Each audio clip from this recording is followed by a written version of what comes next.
Abdallah, let's start with you. There are good people across this country who think that this is best left behind us. It's over. Donald Trump's out. He's been impeached a couple of times. We have a president who does not seem to make this a priority. He seems to think that reconciliation of some sort is the main order of the day. What makes you and your colleagues at the Boston Globe think that this is an important course of business for the country to pursue? Well, Ali, thanks for having me on. I totally understand the impulse to want to just move on and never look back, but that would be extraordinarily irresponsible.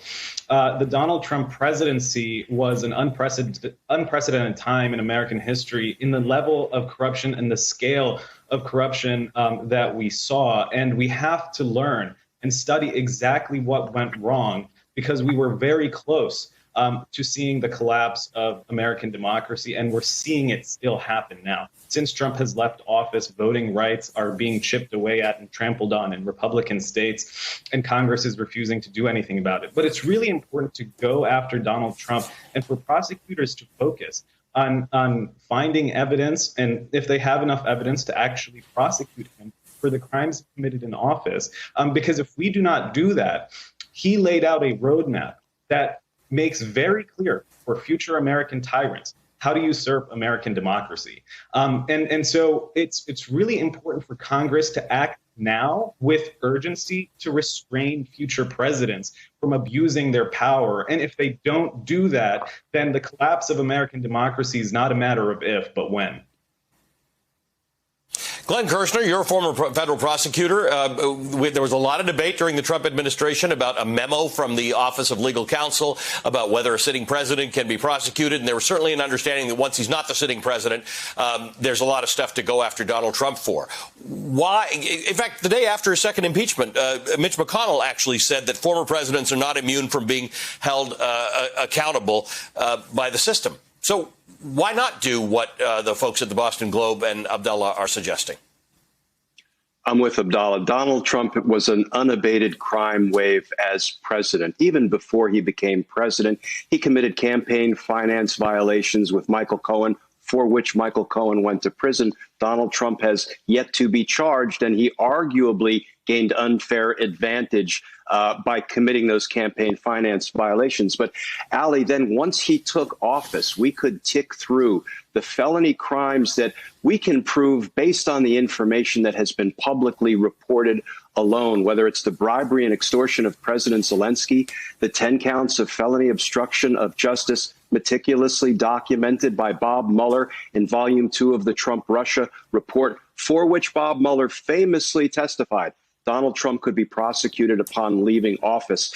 There's something that we often forget about, which is obstructing congressional proceedings. Remember, Donald Trump instructed all of his executive branch officials, do not comply with lawfully issued congressional subpoenas. And that's very different from saying, let's go in and assert executive privilege and fight it legitimately.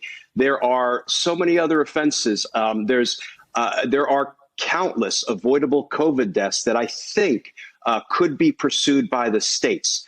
Then, of course, there is inciting the insurrection. We saw it with our own eyes when Donald Trump said things that provided both the act and the mental state that I believe expose him to criminal liability. He told these supporters that he riled up, go down to the Capitol and stop what's going on. That's an action word. He directed what they then did at the Capitol.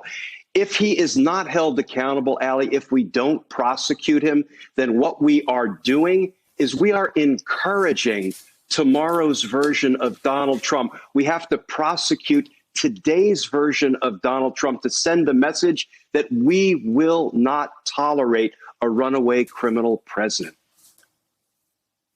So, Abdallah, you addressed this in the Globe editorial. I want to read this to you. Foreign democracies, including South Korea, Italy, and France, routinely manage to prosecute crooked former leaders without starting down the slippery slope to authoritarianism. President Nicolas Sarkozy of France was recently found guilty of bribery a decade after his predecessor, Jacques Chirac, was convicted of corruption. France's democracy and its image around the world remain intact. And when I read this, I thought to myself, it's a really good point. We don't think about France. Whenever we talk about France, we don't actually think about the fact that they've had two former presidents convicted of criminal offenses. It almost seems like, well, things seem to be working in France. Yeah, I mean, that's exactly right. There's this idea that, once you go after former presidents, we're going to see a political tit for tat where, one political party will be in power and then it'll go after the minority power and prosecute them. I mean, Trump himself had this impulse where he wanted to prosecute Barack Obama and his predecessors. The reality is in advanced democracies around the world, South Korea, like you mentioned, France and Italy and others, they have prosecuted former leaders without really turning into autocracies, and their images are not less intact than the United States. They are facing some of them are facing troubles with democracy, but that's not the main cause. The United States is right now facing the cliff towards autocracy. And so it's really important to actually do this in the United States. You often hear the phrase, no one in the United States is above the law. That could not be further from the truth if the last 2 centuries are any evidence.